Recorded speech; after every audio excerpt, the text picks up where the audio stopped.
এই নির্বাচনী কৌশলটা গোটা দেশের নিরিখে, রাজ্যের নিরিখে যা পরিস্থিতি তার উপরে দাঁড়িয়ে আমরা গ্রহণ করেছি। সেটার মধ্যে সার কথা হচ্ছে সিপিআইএমকে মজবুত করা, এক। তারপরে সিপিআইএমের নেতৃত্বে বাম ফ্রন্টকে সংহত করা, তার ঐক্যকে দৃঢ় করা। তার উপর দাঁড়িয়ে হচ্ছে বাম ফ্রন্টের বাইরে যে বাম ব্যক্তি, দল, গোষ্ঠী আছে তাদেরকেও সমবেত করা। কারণ পশ্চিমবঙ্গকে বাঁচাতে, পশ্চিমবঙ্গের শিক্ষা, সাহিত্য, শিল্প, সংস্কৃতি, ইতিহাস, ঐতিহ্য, সম্প্রীতি রক্ষা করতে, এবং যে লেফট ইকোসিস্টেম স্বাধীনতার আগে থেকে স্বাধীনতার পরে গড়ে উঠেছে, যাকে দক্ষিণপন্থার উত্থানের সঙ্গে সঙ্গে মন্দির মসজিদের রাজনীতি, হিন্দু মুসলমানের বিভাজন, বাংলাদেশি রোহিঙ্গিয়ার নাম করে আদিবাসী, তপশিলি, সংখ্যালঘু, তারপরে মহিলাদের উপর নির্যাতন বাড়িয়ে একটা উত্তর ভারতীয় সাংস্কৃতিক রাজনীতি করার চেষ্টা করা হচ্ছে, রিলিজিয়াস প্রোটেকশন করার চেষ্টা হয়েছে গত কয়েকবার। সেই বাইনারিকে আমাদের ভাঙতে হবে। বাংলাকে বাঁচাতে হলে বামপন্থার পুনরুত্থান দরকার। সেই লক্ষ্যে আমরা কাজ করছি। গত রাজ্য সম্মেলন থেকে আমরা যে ইলেকট্রাল ট্যাকটিক্যাল আইন ঠিক করেছিলাম, তাকে আমরা গত 1 বছর ধরে, অলমোস্ট কদিন পরে 1 বছর পূর্ণ হবে, আমরা সেটাকে সাকসেসফুলি ইমপ্লিমেন্ট করার চেষ্টা করেছি। তাতে একদিকে আমাদের যে শ্রেণী সংগঠন, শ্রমজীবী মানুষ, খেটে খাওয়া মানুষ, কৃষক, ক্ষেতমজুর, বস্তিবাসী, এই সবাইকে আমরা জড়ো করার চেষ্টা করেছি। ব্রিগেডের সমাবেশ হয়েছিল গত বছর, আপনারা জানেন, এপ্রিল মাসে। লাখ লাখ মানুষ এককাট্টা হয়েছিল শ্রেণীর মানুষ, শ্রেণী ঐক্য গড়ে তোলার জন্য, শ্রেণীর দাবি দাওয়া নিয়ে লড়াই করার জন্য।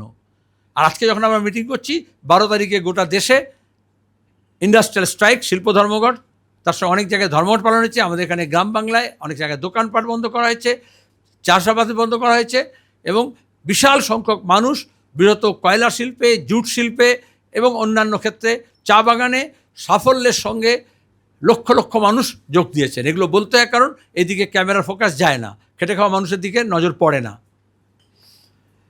তার উপর দাঁড়িয়ে আমরা আজকে যে বৃহত্তর বাম ঐক্য, বাম ফ্রন্টের বাইরে যে বাম দলগুলো আছে তাদের সঙ্গে আমরা সাফল্যের সঙ্গে কথাবার্তা চালাচ্ছি। কারণ আমরা ঠিক করেছিলাম যে আমাদের বামপন্থী সিপিআইএম কোন কোন আসনে লড়বে সেটা ঠিক করে, তার সঙ্গে বামপন্থীদের সঙ্গে সমঝোতা করা, বামফ্রন্ট এবং বামফ্রন্টের বাইরে যারা, তাদের সঙ্গে সম্পূর্ণ করলে বামফ্রন্টের বাইরে যারা আছে তাদেরকে, যারা বিজেপি এবং তৃণমূল বিরোধী অবস্থানে দৃঢ় থাকবে, তাদের সঙ্গে কথা বলবো। সেই কথাবার্তা আমাদের চলছে। আমরা 90% আসন সমঝোতা পথ পরিষ্কার হয়েছে, যে রাজ্য কমিটিতে আমরা প্লেস করেছি একদম আসন দিয়ে, তালিকা দিয়ে। আর 10% আমরা বলেছি, কিন্তু কিছু হয় নিটিগ্রিটিস থাকে, এবং সামাজিক বিন্যাস, বিশিষ্ট ব্যক্তি, তারপরে হচ্ছে ক্রীড়া জগৎ থেকে, চিকিৎসা জগৎ থেকে, আইনের জগৎ থেকে, সংবাদ জগৎ থেকে, আরও অন্যান্য সামাজিক ক্ষেত্র থেকে তাদের জন্য, এবং সামাজিক বিন্যাসকে বিরত আদিবাসী, তপশিলি, মতুয়া, মুসলমান সম্প্রদায়ের মানুষ, তারপর মহিলা, এইগুলোকে দেখে নিয়ে আমরা কিভাবে রাজ্যে একটা বাংলা বাঁচা বললে দুটো হবে না, একটা বিকল্প হচ্ছে তোমাকে দিতে পারি, সেটাকে পরিষ্কার করার জন্য চেষ্টা করছি। আমরা যেভাবে কাজ করছি অন্য বাম দলগুলো এবং অন্য সহযোগীরা করছে, এবং ক্রমাগত একটা আমাদের কনভার্জেন্স হচ্ছে। আজকেই কনভার্জেন্স করলে ভালো হতো বললে, কিন্তু সিপিআইএমের মিটিং করে তো আমরা কনভার্জেন্স করতে পারি। যদি কনভার্জেন্স যদি করতে হয়, তাহলে আরও বাকি শক্তিগুলোকেও সহযাত্রী যারা হবে তাদেরকে নিয়ে এটা, এই কনভার্জেন্সটা ইমার্জ করছে, এটুকু আমি বললাম। এবং যখনই ইমার্জ করছে, তখন আমরা যে একেবারে সিঙ্গল মাইন্ডেডলি সমস্ত শক্তি নিয়ে ঝাঁপিয়ে পড়ব, ব্যাটল লাইন ড্র হয়েছে, লক্ষ্য স্থির হয়েছে, এবং আমাদের মোবিলাইজেশনটা যখন আমরা করছি, তখন আমরা দেখলাম বাইনারি ভাঙার লক্ষ্যে যতটা আমরা এগিয়েছি, সেখানে যা হয়, যারা আমাদের সঙ্গে লড়ার কথা, সহযোগী হওয়ার কথা, তাদেরকে একটু খাবলে খুবলে নিয়ে যাওয়ার চেষ্টা করা হচ্ছে।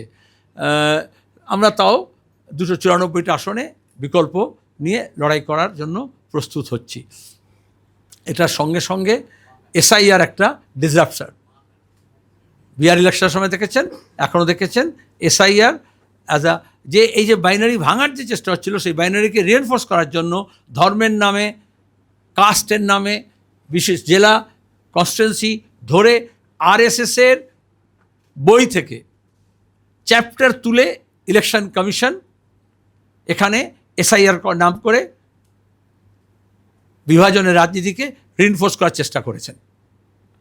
কারণ অন্য সব কিছু ফেল করেছিল। মানুষ, খেটে খাওয়া মানুষ, তার লড়াইয়ের কথা, তার না পাওয়ার যন্ত্রণা বেদনা, কাজ, শ্রম, মজুরি, চাকরি পার্মানেন্ট করা, শূন্য পদে নিয়োগ নিয়ে দুর্নীতি, কৃষি সরঞ্জাম, কৃষি সামগ্রী, তার বাজার সহজলভ্য করা এবং তার দাম পাওয়া উপযুক্ত, জমির প্রশ্ন, চা বাগানের হোক, বাঁধের হোক, চরের হোক, জলাশয়, নদী, সেগুলো বাঁচানোর প্রশ্ন হোক, সিভিক অ্যামেনিটিস, জল জমা থেকে আরম্ভ করে পরিবহন ব্যবস্থা যা ভেঙে পড়েছে, স্বাস্থ্য, শিক্ষার যা হাল হয়েছে, সেইগুলো নিয়ে রাজনীতি করতে চায়। এগুলো আপনাদের কেউ এডিট করে বার করে দিল। আমরা যখন বৈঠক সভা বা বাংলা ভাষা যাত্রা করলাম, গোটা রাজ্য জুড়ে রাজ্য কমিটিতে এটাই এসছে, মানুষ এইগুলো নিয়ে কথা বলছেন। তারা চাইছেন তার ছেলে মেয়ের কাজ হোক।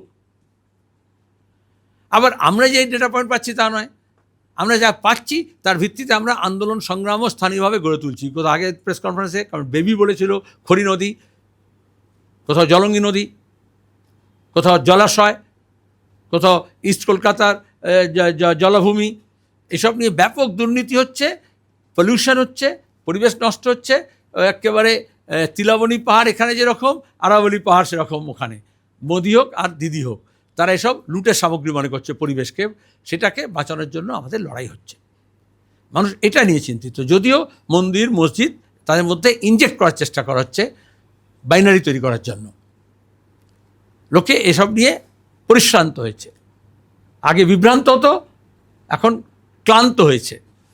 সেই জন্য এই খেটে খাওয়া মানুষের দাবি দাওয়া নিয়ে আমরা এই লড়াইটাকে সংযুক্ত করতে পারছি। তখন এসআইআর নিয়ে 3 মাস একটা trauma. West Bengal is undergoing a traumatic phase. যেন আমি ওয়েস্ট বেঙ্গল বলছি অ্যাজ আ হোল। সেখানে রাজ্য সরকার বলো, কেন্দ্র সরকার বলো, ইলেকশন কমিশন বলো, সিইও বলো, কোর্ট বলো, যে রিলিফ দেওয়ার কথা মানুষকে, অলরেডি আমাদের একটা স্ট্রেস এবং স্ট্রেনের মধ্যে দিয়ে যাচ্ছে আমরা। রাজ্য সরকার, ব্লক অফিস, কোথাও কোনো কাজকর্ম হচ্ছে না, মানুষ কাজ করছে না, ম্যান্ডেট লস হচ্ছে, এনার্জি লস হচ্ছে।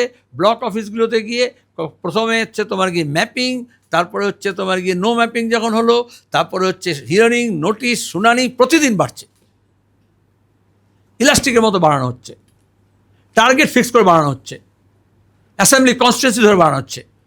আর এটা করার সময় দেখা যাচ্ছে যে যখন অ্যাসেম্বলিগুলো দেখবে, তাতে যেমন মৃত মানুষ রাখা হয়, যেমন ভুয়ো ভোটার রাখা হয়, তেমনি ভোট বাদ দেওয়া হবে কাদেরকে, একেবারে কোথায় ভোটের কত পার্সেন্টেজ এদিক তেদিক করলে চলা যাবে ডেমোগ্রাফি অনুযায়ী।